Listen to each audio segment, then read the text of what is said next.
Hi, everybody. Welcome into the Radio Misfits. I am Pugs Moran. We do this, sometimes 9 o'clock at night. Well, we try to do it Monday, Tuesday, Wednesday, Thursday, but things come and they get in the way, and then we can't do it. But we're here tonight, or I'm here tonight.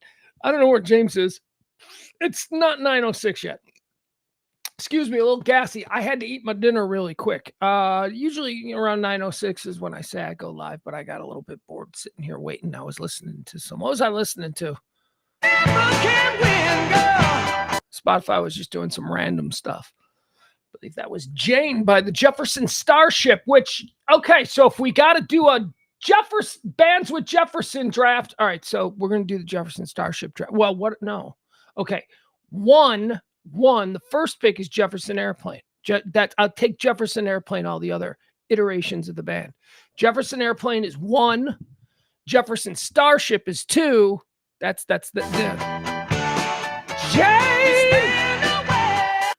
Jefferson Starship was actually pretty great. Hold on. Yeah, we're going to change the draft order. I think I'm going to go Jefferson Starship number 1. I'm going to go with this band number 1. And then we'll go Jefferson Airplane number 2. What we can all agree on is that the one we're not even draft. I'm going to go with whoever the band was that wrote the theme to the Jeffersons at number 3, because I ain't taking Starship. It was Jefferson Airplane. And then they wanted to be a little more modern in the 70s and kind of rebrand themselves from the hippie protest Woodstocky band that they were as Jefferson Airplane. And they rebranded themselves as Jefferson Starship because 70s. And then a bunch of people left that band, and then it was just like Grace Slick, and I don't even know who else was left, but they called themselves, we'll just be Starship, and then they had their biggest hit, and it was the worst song ever written. We built this city. Hi, Jeff. Jeff's here in the chat room. Al's in the chat room. Barney's in the chat room. Do we have the chat room merged? Yes, we do. Hello, chat room friends, as they say. It's now legitimately late. It's 9:07, and James isn't here. He hasn't texted me or anything, so... let me see here. Nope, he's not here. So we'll just move when he gets here, because it's Christmas, man. You know, it's like he's got like 12 kids. He's got family stuff he's got to deal with. And so we have this kind of thing. It's fine. Whatever happens this week happens. Jen is here. Hi, Jen. Hi, Barney, Byron, Chuck. Everybody's checking in now. I don't know. I was just explaining. I don't know where James is. So we're going to move on past that. All right, bunch of stuff that I do want to get into. I don't know if I got a full hour's worth of material because a lot of this was based on, back and forth conversation by me and him. But hey, we'll move it. First, let me show you something that I saw today. We'll show some videos. I got a couple of videos that I wanted to show. This is going around our friends at TV Dallas. Is it TV Dallas? No, Dallas, Texas TV, at Dallas, Texas TV. They recorded this earlier today. Right down the street, I talk a lot about how we do the show here from the Comfort Nest Studios, high atop the 1%er compound in beautiful, affluent Highland Park, Texas. I am a flopper. I don't actually buy property. I don't pay property taxes in this crazy neighborhood. But one of the things that I've bitched and moaned about in this neighborhood over the couple of years that I've been living here, tax-free, is how crazy people in this neighborhood drive. Okay, so if you're unfamiliar with what I'm talking about a neighborhood where the average price of the home is $5 to $10 million, where the most expensive home in this neighborhood is approaching $100 million.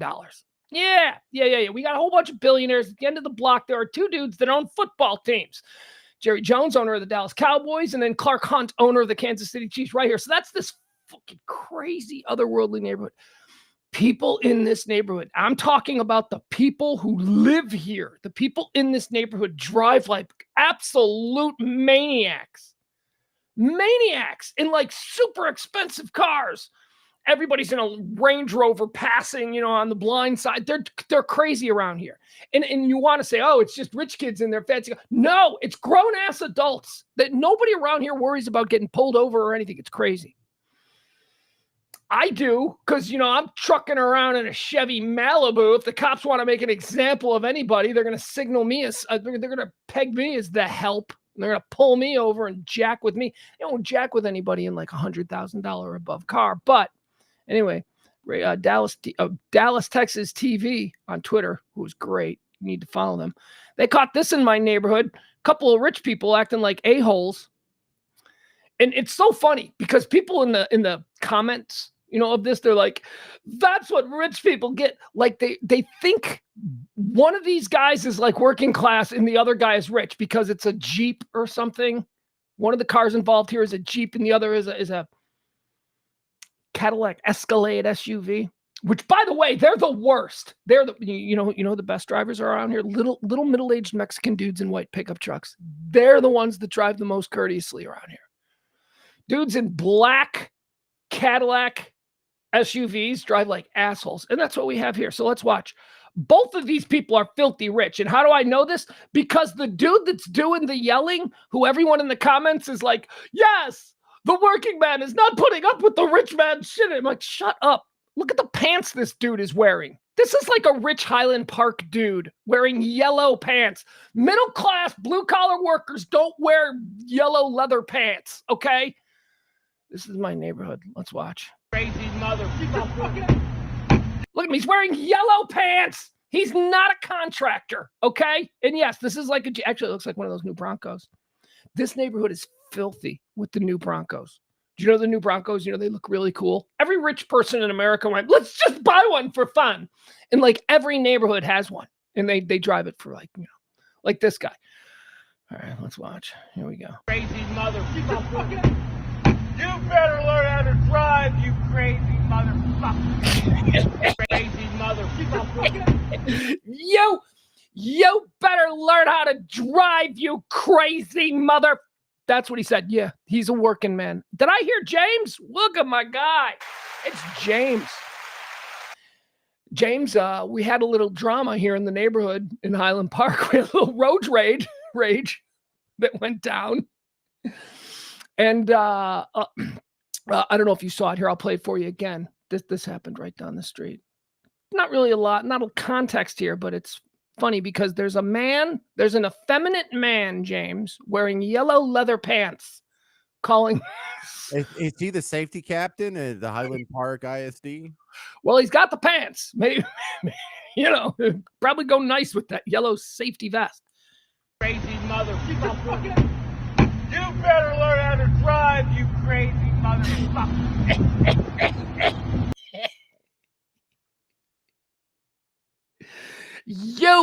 You better learn how to drive, you crazy. That's a person who has never been punched in the face in public by a stranger. That's what that is. Right, because that guy is not going to back it up if you get out of that car. No, he ain't. And I almost want a person to get out of it. And I don't think that guy, and in the comments for that video that's going around, a lot of people are like misinterpreting it. They're saying that guy is like a middle-class worker because it's a Bronco. He's driving a Bronco and the other guy has a SUV, an expensive Cadillac SUV. And they're like, this is the working man standard. I'm like, no, it's not. That dude's wearing yellow leather pants. He ain't a working man. He lives in that neighborhood. He's got a Bronco for fun. That's why he drives a Bronco, because it's like his fifth car. Stop thinking, ugh.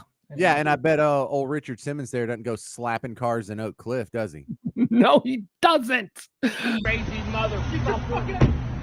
You better learn how to drive, you crazy motherfucker. It doesn't sound threatening in that accent, in the gay accent. It doesn't. I'm telling you, mister, you better learn. I just want like some dude from Garland to get out of the car and be like, excuse me? Just headbutt him like Jason Statham. Yeah. James is here. Good to see you, my guy. Hey. Looking very Christmassy in your sweater. It's technically not a Christmas sweater. There's nothing Christmas on it, but it's just ugly sweater. But fair enough. So I have a couple stories from Bug Tussle. You mind if I just shoehorn them in here? Have it, my guy. Oh, dude. Oh. First off, what year is it, man? Because sometimes I look around and I turn on the TV and, hey, what's coming on tonight? Well, Magnum PI followed by Quantum Leap, Yeah, it's 2023, but in my heart, it's 1993. So I saw in the news station I work at, they reported on a cattle rustler getting sentenced to prison. We still have cattle rustlers in 2023. Right. Isn't that great? All right. I had no idea, man. It looks a little different, though. There's a market for that. That's how it seems like modern cattle.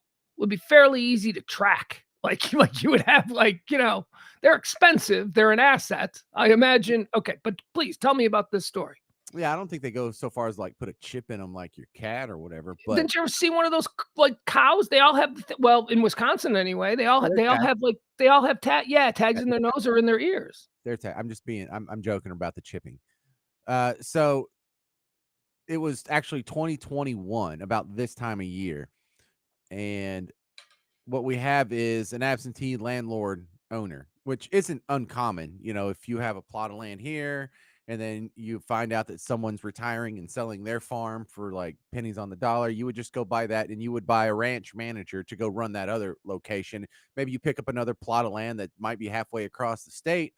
But you know, much in the way landlords accumulate different houses in different neighborhoods, ranchers can do that easily with just different plots of land. Hey, they got 30 acres here. They've got 200 acres over there. They've got another plot in Van Zant County or whatever. And so the guy that was running one of these little mini ranches, it's time to take the cows to market. So he goes and he takes cows to market, and he puts all the cows under the appropriate ownership and registered name, except for the last cow. He puts it under his name. And so when it goes to auction and they bid on, hey,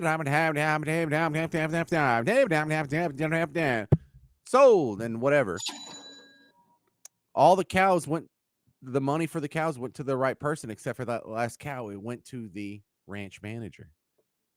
And so when it was time to go to market again, I don't know if he was emboldened or he's just stupid, but he did it that time with 3 cows. He put 3 cows in his, because he thought he'd figured out a loophole. He thought that he was on his way. He was going to do this for the next 20 years. And you're already thinking, well, I guess he got greedy, right? It worked once, and then he's going to try and triple it. Well, is he going to be able to fly under the radar with 3 cows? No. Ranch manager noticed some discrepancies in the books, like, hey, man, I'm 4 cows short here. And I don't have any explanation on where this inventory went. They were supposed to go to market. I don't show a bill of sale, and then I don't show them back in the inventory at the farm. So I'm missing 4 cows. So they launched an investigation, and they busted the dude. Pretty short investigation. All you got to do is go back to the auction house and get the sales, find out who the checks were written to. That's exactly what they did. It was that easy to bust him, but he just now went to jail for it, and this happened 2 years ago. So this is what cattle rustling looks like in the modern time. You don't go out in the middle of the night when the cows are grazing out on the Ponderosa and just split off a few and then go change the brand so no one notices. It's this is what it looks like. You try and slip in some paperwork. Maybe he would have got away with it a little bit longer had it not been that he got greedy the second time around, but probably not. It's just really dumb guy and must owe somebody some money that's really scary, I assume, and some of these really dumb ones. Like, he must have some gambling debts or something. This dude doesn't have like a criminal record that was mentioned in the article, and he's kind of an older dude. He's like in 60 or so. It's like, really? So I don't know what to think about this. Has he been doing sneaky stuff like this his whole life, and he just now got caught? Or yeah, well, that's always kind of my response to when people talk about dumb criminals. Criminals are so dumb, and they do all these dumb criminal stories and all that. And I'm like, yeah, but you know what? The good ones, we don't know who they are. We don't even know that they've committed crimes because they're good. Yeah. So how many are out there, doing this better? Whether they're hacking into computers and, doing it at a digital level, I don't know. But there's probably dudes out there. Hey, the mafia built an entire nationwide organization on getting away with shit.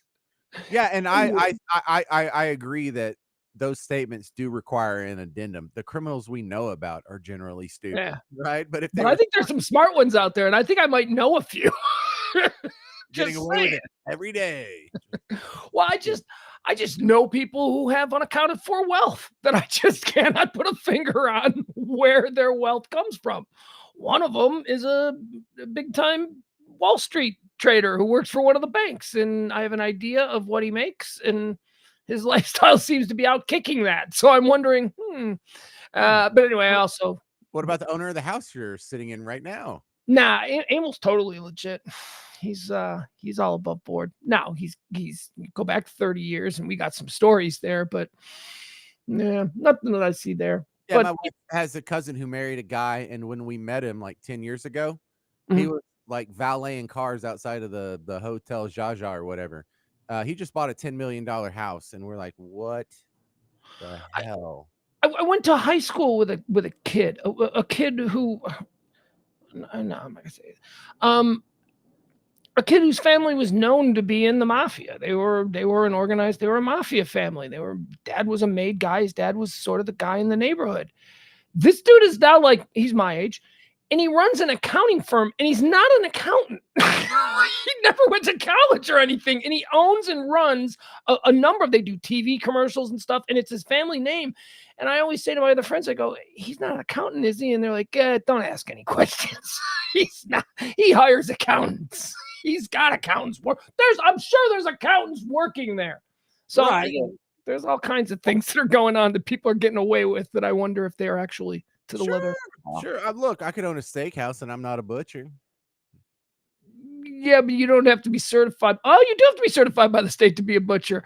You have to be. No, shut up. It's not the same thing. No, I it's not. understand what you're saying. I'm too dumb to be able to process a proper response. What else you got from Bug Tussle, Okay, James? so With Bug Tussle news. the next story from Bug Tussle is we have a lawyer up in Camp County, which is about an hour or so north of me, maybe an hour and a half. And this guy, he bought a pistol for $20,000. Now, it's not a pistol you're going to go out and shoot. Doesn't have like a laser sight on it or whatever. It's a collector's pistol.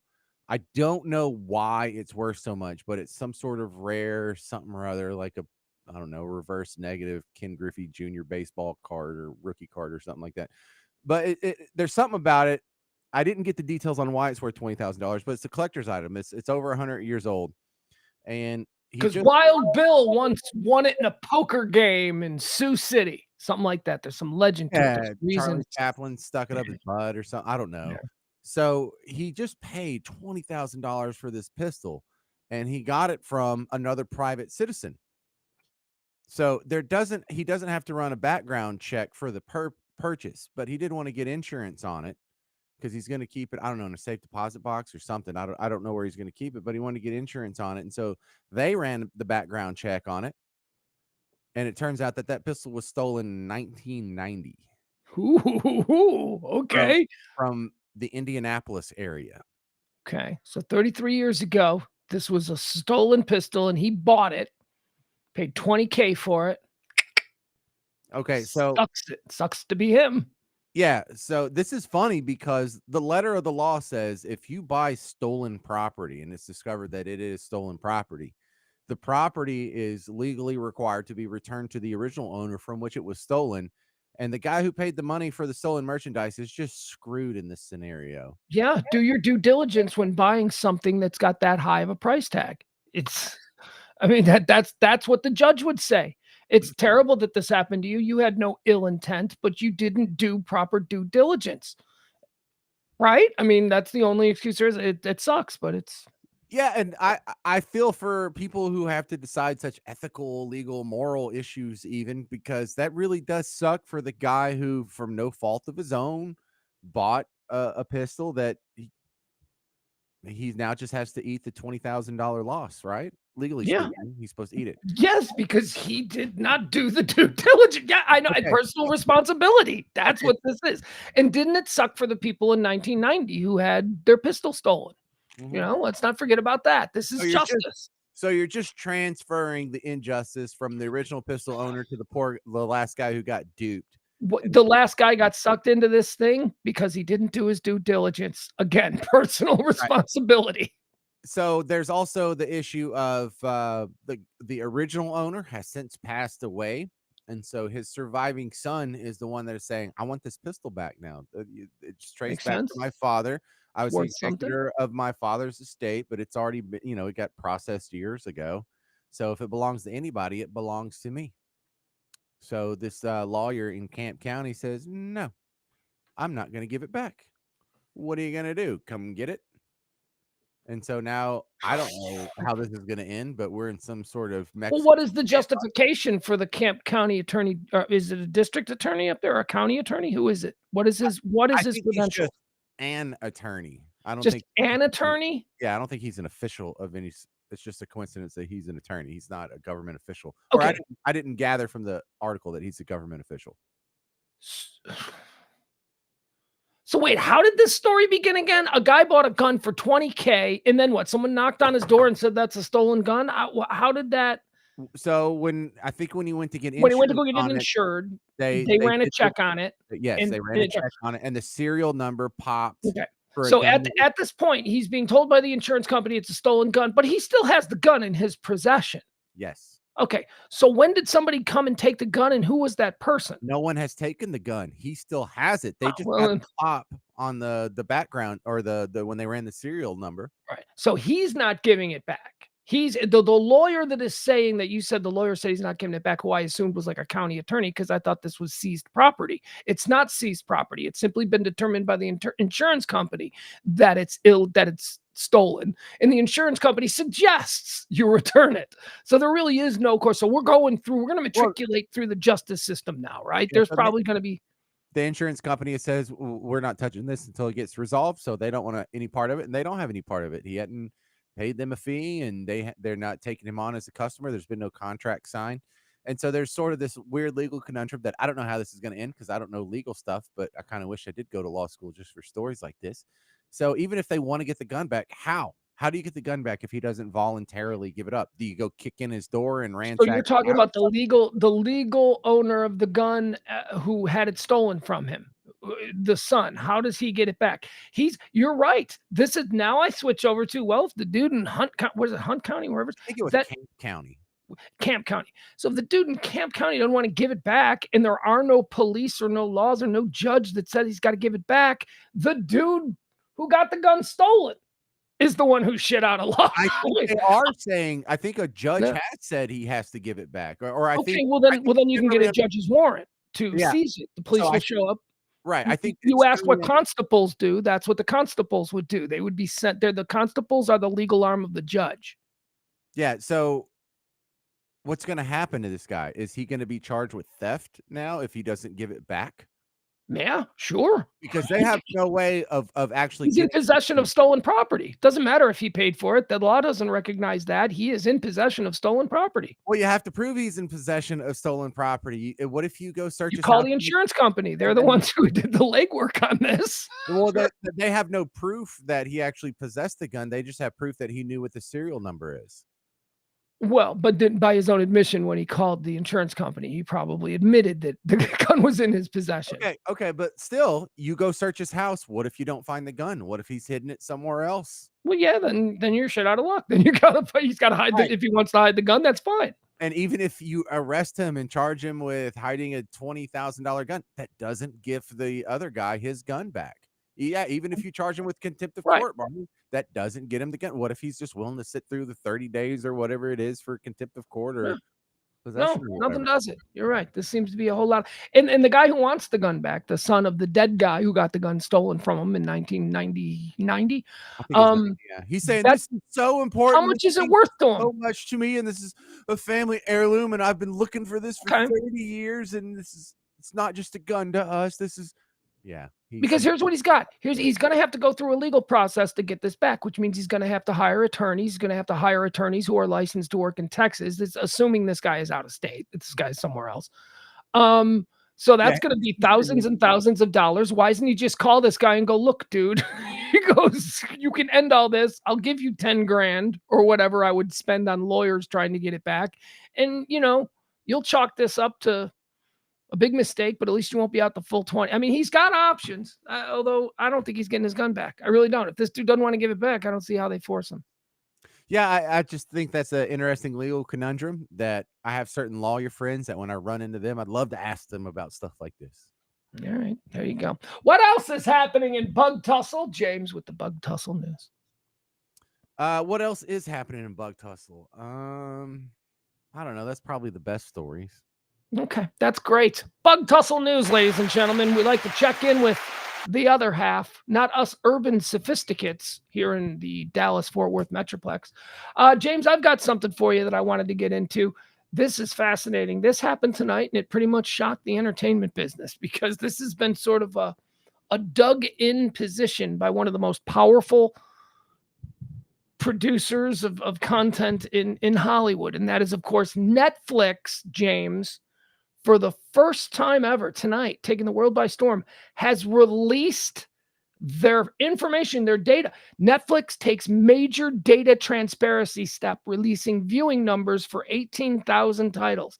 Now, the thing about Wow. Netflix have Wow. Netflix has never released numbers about who's watching, how many people are watching, and that's been a great. Now, what this is a result of, this is a result of the actors strike. This is what the actors strike was about. They're like, you're paying us this amount of money, and that thing that I made for you is being seen 100 billion times. You need to pay us commensurate for what we created for you. So that was the strike. They caved. All the production houses caved, and they gave the actors what they wanted. So one of the big steps here is that Netflix said that they would, by the end of the year, be releasing some numbers. Nobody expected it to be this much. James, for the first time ever, we have actual Netflix numbers, and people are being blown away by what the actual most watched shows on Netflix are. It ain't Squid Game. It ain't The Crown. Are you ready for this? Okay. Hang on. I don't know if the audience knows how engorged this gets me and Pug's private parts, because our entire career has been based off ratings and numbers, and it's the most important thing in the world. And for people who live in our arena, whether it's TV or radio or record sales or whatever, you live in a stats driven job. You could be an accountant or a Wall Street stockbroker and live in a stats driven job like this. For Netflix to be the biggest monster on the block and be able to hide these for over a decade Well, has been what just they were able to do when paying people, when courting investment and when courting growth and all that, they were able to talk about, whoa, millions and millions of people watch this every week without ever backing that up with numbers. And then when it came to negotiating with producers and creators, they were able to go, well, nobody's watching, and not have to back it up with numbers. So now they've actually released their numbers, and people are going, huh? yeah. So when Pugs and I look at our radio ratings, we're not looking at it so we feel good about ourselves. So we can be like, oh, good, 40,000 people watch my 7 o'clock hour. God. This is great. No, it's not. It's not that. This is ammo that goes in our gun to shoot at management because they're shooting it back at us. Dude, do you remember when you were little? I don't know if you went through this, but when I was little, when I was in school, man, like the week leading up to report cards was just fucking brutal on me. Like I was just so anxious and so nervous. And I thought I left that behind. When I got out of school, I thought I left that behind. And then I got into radio. And the freaked out, the sick stomach, the ulcer pain that I gave myself every time around the time that a new book would come out. Like it was just God, man, couldn't sleep at night, sick to my stomach, nervous as hell. So yeah, it's I'm glad to not have that anymore. Now I just look at hits every day and throw things at the dog. That's how I deal now. All right. So what do we know about the Netflix numbers? Here, let me read this to you. Netflix has taken its biggest step towards data transparency yet with the release of an exhaustive list of viewing time on the platform in the first half of 2023. So this is just for the first 6 months of 2023. This is what everybody was watching. Are you ready? Hold on. Let me scroll all the way down. All right. So, all right. Yeah. Sorry. Here it is. This is a nice graph. The most watched show between January and June of 2023, this past year, on Netflix, with 812 million views. Okay, 812 million. 812 million people don't go see movies at a theater. That's Okay. huge. So how many people watched the Super Bowl? Like 180 million? Let's And see. I think there was 2 billion people that watched the World Cup finale. So there's where your two like demarcation lines are. The biggest program that happens in America every year, and then the biggest program that happens in the world every 4 years. To be between that means you're in a stratospheric 812 million views for the number one show of Netflix for the first half of 2023, The Night Agent. The Night Agent. Have you ever heard of this? Nope, not until you just said it. What? What is the night agent? And Have, these people got to be pissed. it gets crazy. It gets crazier. The number two with 665 million views. Wait, hang on. Night Agent just premiered March 23rd of 2023. So for the in 3 months. it wasn't even on there. Yeah, look at that. Number two, 665 million views. Ginny and Georgia season 2. There's a season 2? What have you ever heard of Ginny and Georgia? Ginny and Georgia, I have seen when I'm flipping through the menu on Netflix, but I have not watched one episode. Well, we're in the minority here because it's the second most watched show on Netflix. Number 3 is The Glory, season 1 with 622 million. I don't know what that is. Number 4 is Wednesday. Okay, so that was much hyped, and everybody's like, "Oh yeah, that was good." So that was 507 million people. Again, 507 million people watched Wednesday. 812 watched season 1 of The Night Edge. It's almost twice. It's almost double. And Wednesday was everywhere. Wednesday was promoted everywhere. If you had asked me, if I had to put my kids' college fund on the line, and you had asked me earlier today, what was a bigger hit for Netflix, Wednesday or The Night Agent, I would have lost my kids' college fund going all in on Wednesday, because that's what we were led to believe. Queen Charlotte, a Bridgerton story, comes in at number 5 with 503 million. I'm not familiar with the Bridgerton thing, but I know that's a phenomenon. Yeah, I tried to watch it because like Bridgerton, Downton Abbey, these are all just too English for me. Yeah, I can't get into Downton Abbey, but I can get into other English things. Like I'm like Slow Horses. You'd really like Slow Horses. You know what Slow Horses is? Never mind. We'll move on. Let's see. You, season 4. You, season 4. 440 million people. Then it's La Reina de Sar, season 3 with 429. Queen of the South. Outer Banks. Oh yeah, I watched part of that. I've heard of that. Season 3 of Outer Banks had 402 million. Ginny and Georgia season 1 had 302. Dang. Yeah. And then here, I'll just run through the rest of them. Fubar season 1, Manifest season 4, Kaleidoscope, Firefly Lane season 2, The Mother, which I guess is a movie, Physical, Crash Course in Romance, Love is Blind season 4, The Diplomat season 1, and ending here is Luther, the Fallen Son with 209. There is not one show listed on here that I watch on Netflix. I cannot believe how out of touch I am. So I see here, because I'm looking some stuff up, Netflix noted that 30% of its overall viewing was for non-English speaking titles. Yeah, it would make sense. It's a big world out there. A lot of people in India have Netflix. A lot of people in East. So only 30%. So 70% is English. That's far more than I would have thought. That's far more than I would have thought too. And I have really enjoyed seeing what French people and Spanish people and German people think is a TV show. Yeah, not me. It angers me because they always sell it to me like the little blurb of what it's about always looks really interesting, and then I click on it, and it's like a Portuguese TV show, and it's like the lips don't. It's bad overdub. I hate it. Well, I think they've gotten vastly better to overdubbing in the Netflix era. Money Heist is probably a great example of something that was meant for Spanish language, and I don't mean Mexico or Argentina. I mean Spain Spanish. Right. Well, hold on. Stop. Did you watch Money Heist? Because that's one that I was talking about. I started watching it, and I'm like, this is going to be awesome, and it was too distracting and irritating. No, I watched the first 2 seasons. It was fantastic, and we had to. Me and my wife understand Spanish enough that we could have watched it in Spanish. In fact, we were watching it for a long time with Spanish with English subtitles, but you end up not reading the subtitles if you can understand what they're saying. But we couldn't understand what they're saying just because Spanish sounds different enough and we're not good enough at Spanish that we had to do it in English, still good. The other one is, I think it's called Barbarians. And I thought this was interesting because this was made by a German outfit under the umbrella of Netflix for a German audience, but it's about the Roman Empire. So, when have you ever heard about the Roman Empire from the point of view of the Germanic peoples, the Alemanni or whoever?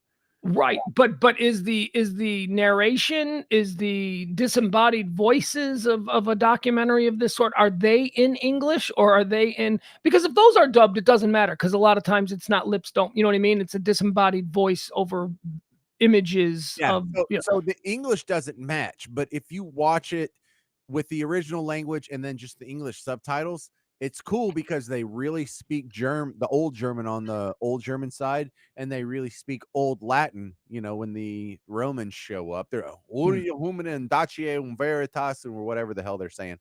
That's my Latin. So it's Vini Vini Vici. yeah, right. If And you were so Catholic, you'd have more Latin. yeah, I'm Protestant, didn't mess with that.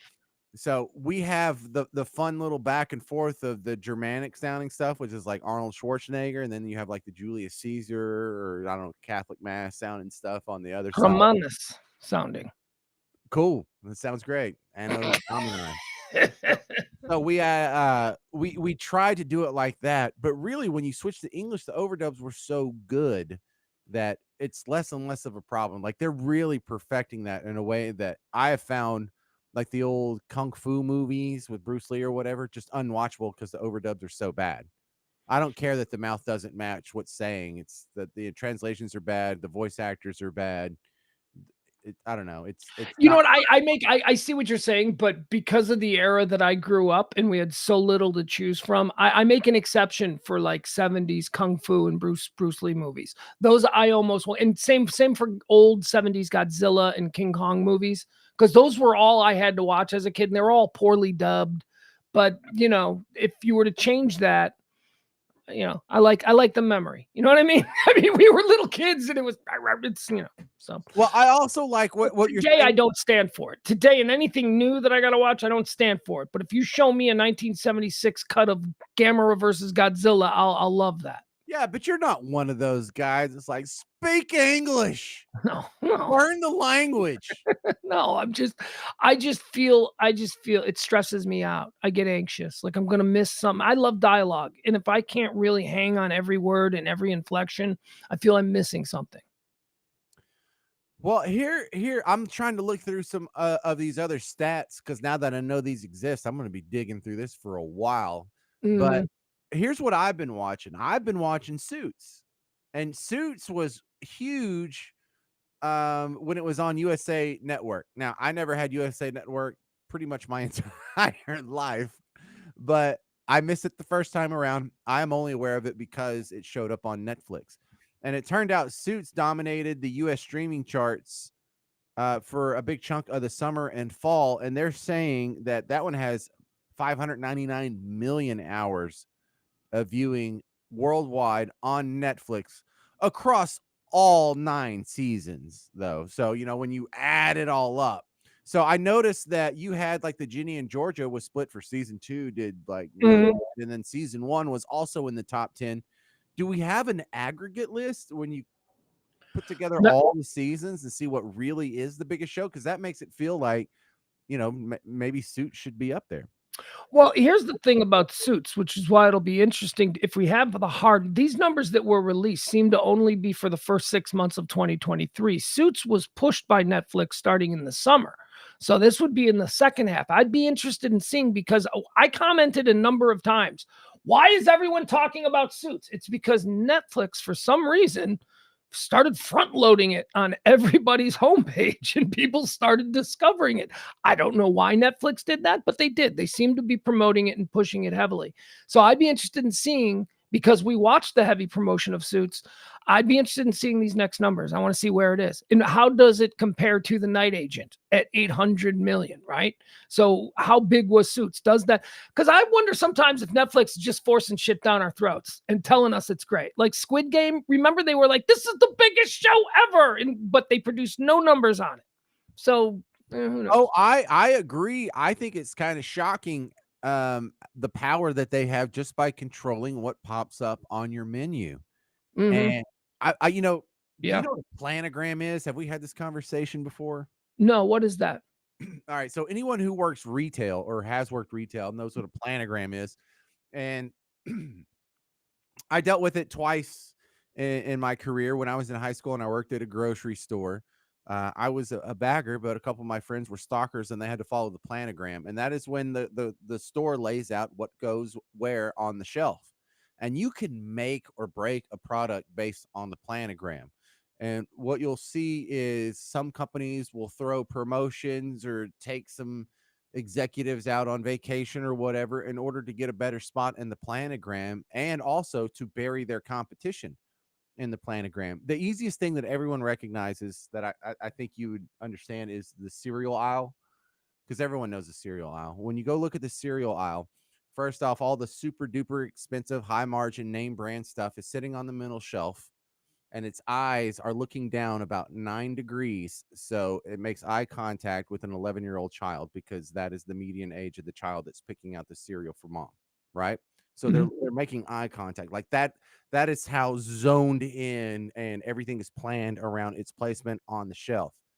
The stuff that's on the bottom shelf is the stuff that's going to sell no matter where you put it, because in the grocery, retail, whatever space, the bottom shelf is forgotten about. If you put a t-shirt on the middle shelf, top shelf, or bottom shelf, the bottom shelf will get the lowest sales no matter what the t-shirt is, right?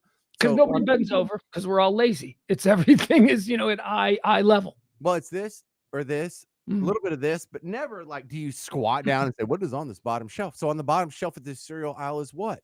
Stuff that sells no matter what year, what day, what season it is. Cornflakes, Special frosted K, flakes, yeah, grape Special K, nuts. Rice Krispies, Mhm. corn pops, the stuff that is pretty much just staples. You have the stuff, the glamour show is in the middle rack, and in the top rack is the stuff that's trying to work its way down into the middle rack. And it's like a lot of high price stuff. That's where you get like your Yeah, I was gonna say the high price stuff is that top row there of the cereals is where you get like Ben's organic oats, shit like that for like $15 for an 8-ounce bag. you Mhm. know, you see those things, not just at Whole Foods either. You can see them at the Kroger. But it happens where if you want you like Heinz will have all the ketchup right here in the middle row, and they want to put Hunt's on the bottom row, kind of off to the right, like under the mustard. You will bury your ketchup, and if you switch just the spots that they are in the shelf, the sales will pretty much reverse with it. There's no real brand loyalty for some of these staples. So that's what I feel like with the Netflix situation is the menu can make or break a show. If you put a show on Netflix and they don't want you to get ratings, all they got to do is not have it Yeah. show up on the menus when people are flipping through. Oh yeah, no, look, now I've seen this when I've discovered shows. Like I have discovered great shows that have been out for years that I've never heard of before, and I've discovered it and I've gone, "Why was this show buried?" Like maybe they the day it comes out, like if it's an original Netflix show, like let's say Netflix created this show in the spring of 2018 and they released it on a Friday. On that Friday, it might have been on the homepage, but if it didn't do numbers right away, it was gone and buried. There's a show on Prime that is a good example of this. It's a show called Wayne, and it's one season. It's called Wayne, and it's so great. And it's kind of got this crazy underground cult following now of people who have discovered Wayne, who have found it, and they're like, "Can you believe how great this show is?" And that nobody knows what. Well, Amazon Prime, they did a whole report on it. There's a Reddit thread, and Amazon Prime apparently there it didn't do any numbers, and they buried it because there was a clause in the contract that said an automatic season 2 would come if they did this many numbers. And when the first weekend was slow, apparently Prime did everything they could to bury the show so it wouldn't possibly do the numbers that would make them have to make a season 2. So yeah, there's a lot of power. And that again is what a lot of that strike that we just went through over the summer with the writers and the actors, that's a lot of what their complaints were, was the amount of power that these platforms have. Right. So if you can get in, like to use um uh, another store example, if you can get your stuff that's going to be in the first display in the women's section when people walk into Dillard's, your dress is going to sell more than the one that's just stuck in the back, obviously, right? Hmm. But the thing is there's some corporate guy in some far off headquarters that's talking to some other corporate guy in some other far off headquarters. And if they strike a deal, then they're going to swap out the dress in the Dillard's planogram that affects 800 stores. So, these little planogram decisions make or break companies constantly. And we know Netflix and Hulu and Amazon and Paramount Plus and all these streamers have that power over every one of their shows. Now, they can't make something a superstar that's an actual piece of garbage, but they can make a piece of garbage be tried by enough people that they at least all know it exists and it is garbage, which is better than not being known at all and being a good product.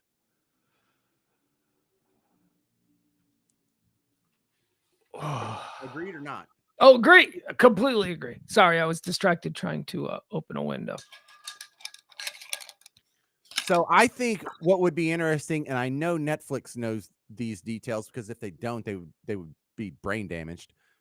But what you're really looking at is how do different programs perform compared to their placement in the priority list, compared to how often they're exposed in people's menus. And so now you're like, okay, so what is the most important thing about picking out a show? Number one, the title of the show. Number two, the thumbnail of the icon when the show's flipping through. Number three, that promo that starts playing if you hover over one of these thumbnails too long. I'll tell you what I think is really important. The 20 word or so description that you see, and then there's a ... and it says more. If those 20 words are done well enough, I'll click more to learn more about that show. I often say that that's the most important job as to whether or not I click on something. The brief description, because a lot of times the clip that starts playing automatically, I'll have on mute. So I won't even hear that clip, but it's that 20-word description. And I'm like, that person deserves a raise because that was good. That got me to click play. Yeah, and I wish it wasn't so, but it is just a fact of life, just like it is for movies that make it in the theater.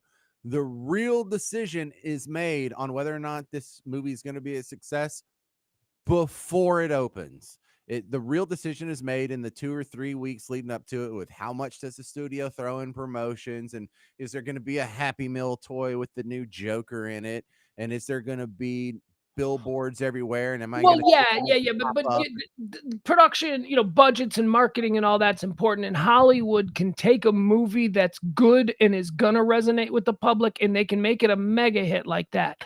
But just because Hollywood gets behind a movie, Hollywood has bombs all the time. Right now, there's a whole bunch of Hollywood bombs going on right now. We got that Mrs. Marvel's, it's the biggest Marvel bomb of all time. They pushed the hell out of that. So at the end of the day, the content still has to be good, but they can take something that's good and either make it a mega hit or just, what's the other thing? Something that's good that doesn't get promoted is called a sleeper. It snuck up on us. It's a Nobody cult knew. classic. Right. Or no, a sleeper. A cult classic is something I think is a little different because I think a cult classic develops over the course of time when people rediscover it. But a sleeper is one of those movies that comes out over the summer and then everybody's talking about it. And all of a sudden, a studio that didn't believe in Pretty Woman has Pretty Woman, going crazy. Yeah, I hear you. And the funny part is Netflix has been able to hide those failures this whole time. Yes, they have. They could push whatever they want. They can tell you it was a big success, and they can tell you their farts smell like roses, and No failures. Yeah. They're like the Soviet. They're like the Soviet Union in the 1970s. Never had a plane crash. Meanwhile, we find out now that their planes were crashing like daily. Their planes were they were like the worst run airlines in the world. But during the Soviet Union, they had a perfect record in the sky. No Soviet airplane has ever crashed. Netflix never had a bomb. Well, release the numbers and then let us see. Let us see whether you've had a bomb or not. Hey, I got a story I want to do here really quick. Can we move on? Do you mind? Sure, I want to talk about something that I thought's okay. So do you know who Holly Madison is? Hang on. So what is the night agent even about? It's like a CIA spy thing. He's a spy, and he works the night shift. And when the phone rings at night, I don't. It's something big. Like he's supposed to wake people up. It means if he gets a phone call, it's something really big because people got to be woken up. I Okay. I don't know. I watched I did watch a little bit of it like 9 months ago, but it didn't hook me. So I was like, I'm out. You want to watch now? I Okay. might go. Anyway, I might go Holly check it out now. is Holly Madison one of the 3 chicks that was in the Yeah, she's this broad right here. This chick. She's a fine looking woman. one of Hugh Hefner's girlfriends? Yeah. Yeah, remember when he had that show? He had 3 girlfriends. Dude, when he had that show, I was living with a lesbian couple and they loved that show. And I did not mind watching it with them. I felt dumber after every episode, but it was fun. Yeah, I didn't watch it. I didn't buy into this whole thing. And from the very beginning, I was like, he's not sleeping with these girls. No, nobody bought into it for 1 second, and that was the fun part of the show. No. Everybody did because I defended it. I had to fight that battle on the air every day. I was like the only person saying he's not, and people, no, he's Hugh Hefner. He's been doing no. Anyway, let's talk about this for a second because that's Holly Madison right there. So I famously had a big blow up with Holly Madison and one of the other girls, the big one with the overbite. There's like 3 of them. It's like Kendra, right? Kendra, that's her, Kendra. So Holly Madison and Kendra, I got sideways with at the Grammys during an interview. And it got ugly. It got really ugly. I think they walked away or whatever. I don't know. It was not good. But I said to Holly Madison at some point, I go, are you okay? Like I leaned in and just went, are you okay? Like there was something wrong with her. Like she wasn't all there. Well, here we go, because Holly Madison has now come out and she is admitting that she has autism and that she is another one of these situations, James. We talked about it with the great example I always use is Daryl Hannah. These girls who have these things that are wrong with them, but they're also freaking smoke shows. So everybody in the world lets it slide. They let it slide that she can't do simple math because look at her. They let it slide that she's a little bit awkward and strange to be alone with and have a conversation because, James, look at her. They just let it slide.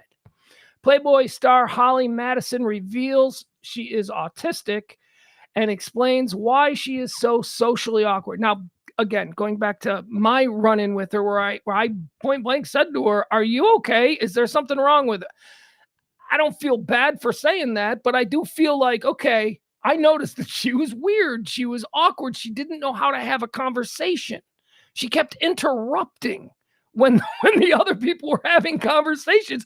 We thought she was drunk, but I guess she wasn't. Anyway, this, I mean, you and I have told you the story about Daryl Hannah, right? About how Daryl Hannah was an autistic. She had problems. She came from an incredibly wealthy and well-connected family in Chicago, the Wexler family. She was gorgeous, and all the doctors said she needs to be institutionalized. She needs to go to a special school. She needs to learn to fix this. But her mom, who was incredibly concerned about the way society would, she was a society woman. How is Daryl going to make her debutante debut? And everybody's whispering about, well, she's Looney Tunes. So Daryl Hannah was allowed to sort of skate through. Here, I actually found this, and I want to show you this because it reminds me of the Holly Madison story where now Holly Madison is like, because James, any thoughts on that? Are you okay with just letting hot girls skate through without any because, whatever. Not only am I okay with it, I encourage it. And I heard something that just made me calcify in my position over this weekend. It's so funny you bring this up because I heard 2 economists, and it was no one I'd heard of. I just fell into, just going down rabbit holes over the weekend. Make the case that the most valuable commodity, the most valuable asset, I should say, in human history is female attractiveness. It is worth more than anything. It's worth more than gold. It's worth more than male attractiveness. It's worth more than male intelligence. It's worth more than male strength. Female attractiveness is the number one asset, the number one way that, I mean, not just females, but when you look at, Yeah, I was gonna say I don't think female attractiveness, because there've been a number of world rulers who were gay.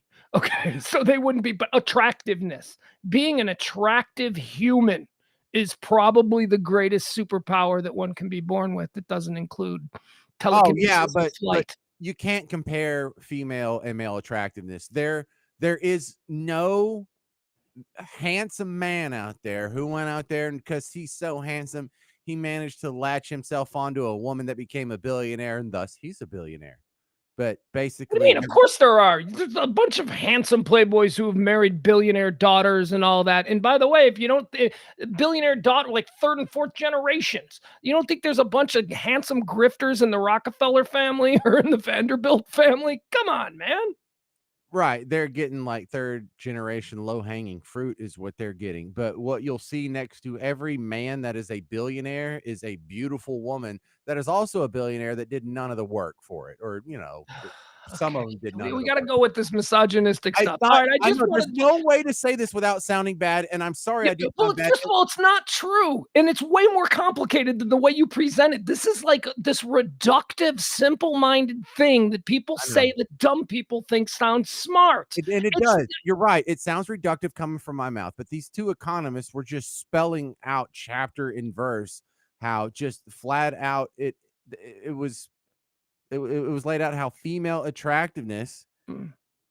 is a commodity that you can Oh turn yeah. into billions. Well, yeah, no, I'm not going to disagree with that. I disagree with the inference that somehow women cannot become successful in the money world without marrying into it, when women I weren't even certainly allowed to didn't go to mean that. college until the 1920s. So it's not a fair argument. Well, But no, and it that makes a might bunch be of small-dicked men feel like they're somehow better than women. right, and Well, that might be a contributing factor on why it is such an overvalued commodity, but the point still stands. it is, yeah, you can't deny it. Doesn't matter how much people like me fight from my side. It is absolutely true that beautiful women start wars.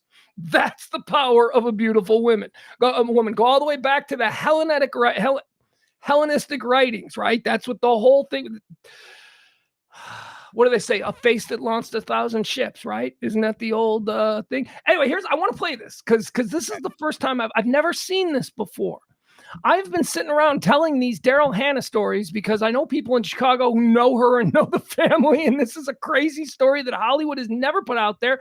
Every time I tell this story, people are like, that's not true. And I'm like, yes, it is. She's like, not,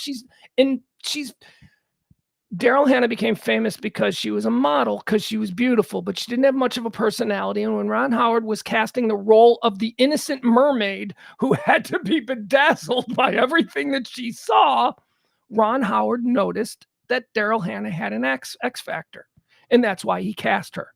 She'd never done any other acting. That was just out of nowhere. Now, what was the X factor, James? Autism, which I just find endlessly interesting. Now, again, I've been telling this story for years. James, tonight I found Daryl Hannah actually telling this story from her own mouth. So let's listen, shall we? Here's Daryl Hannah. You did not consider yourself particularly social adept. Is that what led to, let me say, suspicions and at least half diagnosis that you had Asperger's syndrome when you were younger? It was, yes, I had been taken out of school for about a year. Always since I was a baby, I always rocked. I always, would get hypnotized by fires. And I wouldn't say I was introverted. I was more out there somewhere. I was off in the dream world all the time and was not very communicative. And in the 60s, they did like Rorschach tests and things. It wasn't very... Literally, Yeah. It was like, here's an ink blot, what does that mean? And my answers were all wrong, apparently. And so they recommended to my mom to put me on some medications and institutionalize me. And I'm so thankful that she didn't, because I'd probably still be there today if she had. She took me out of school. She kind of just let me, sort of exist in my imaginary world. Okay, So instead, James, of embarrassing the family with having an institutionalized child, they just led her to the servants, to the nannies and the housekeepers, and they just left her in her own little world. Any comments so far on how Daryl Hannah was allowed to skate by? Hard to judge her parents when they made the choices that turned her from being some institutionalized drooling pillhead to an actual legit successful career and movie star. Thank you. Yeah, that's kind of what I'm fishing for. I mean, yes, on paper, it looks like they were being irresponsible parents. But I don't know. Daryl Hannah seemed to turn out okay. Now, the downside or the upside, however you want to see it, to that is that she would have turned out okay anyway. Because remember, her family's billionaires. Okay, so she was not going to be. No matter what it was, Daryl Hannah was gonna be okay. All right, let's listen to the rest of what she has to say here. For a good year or so, and sort of slowly reintegrated me back into into the normal world, whatever that means. Okay, so basically what she said there was that she was basically hidden away until she got hot. And then the family put her dress on her and reintroduced her to the world. It sounds like But they did the right thing. Sounds like a good template on if you have a beautiful daughter that might happen to be a little mentally on the slow side. Yeah, and that's what it is. It's slow. Let's be clear about what it is. She's very spacey. She's very creative. She has difficulty following people in conversation. She's awkward socially. And she's slow. There's another video out there where she describes her as being a little bit slower, but quicker in other ways. So, Ooh, I like that. yeah. Here, let's wrap this up. it's always been an awkward fit, and but I definitely, as I grow older, I've definitely learned how to deal with it better.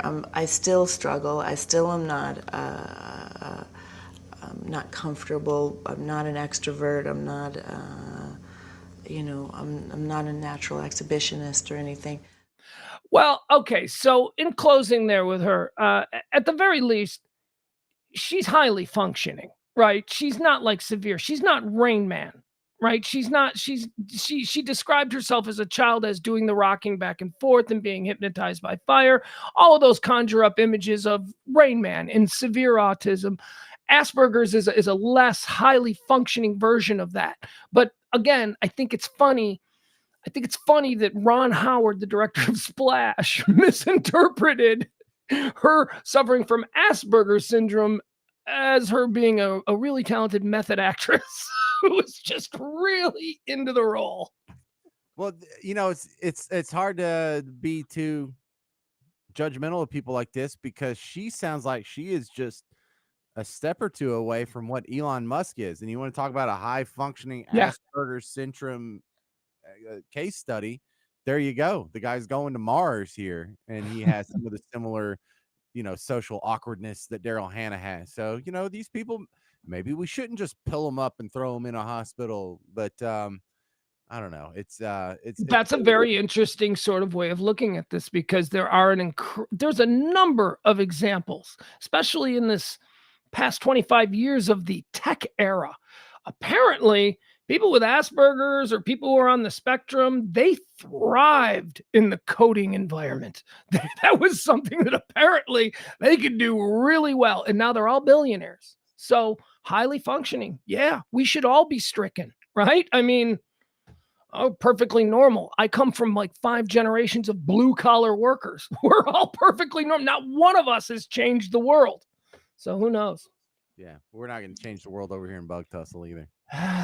Well, give it time. All right, James, thank you so much. Got anything to say in closing as we wrap up another edition of the Radio Misfits? Yeah, new episodes of Florida Stories are out. So if you haven't checked it out in a while, go check it out again. Get them stats up for me, people, please. Wherever you're already listening to podcasts, go check it out. Spotify, Facebook, YouTube, whatever. All right, there he is. He's James. I'm Pugs. We'll see you tomorrow. I'll see you tomorrow at noon for the High Noon Report. No closing themes because John Hinckley's big time now. So this is just what we do. Good night, everybody. Sleep well. Love you. See you tomorrow at noon for the High Noon Rant on RadioMisfits.com.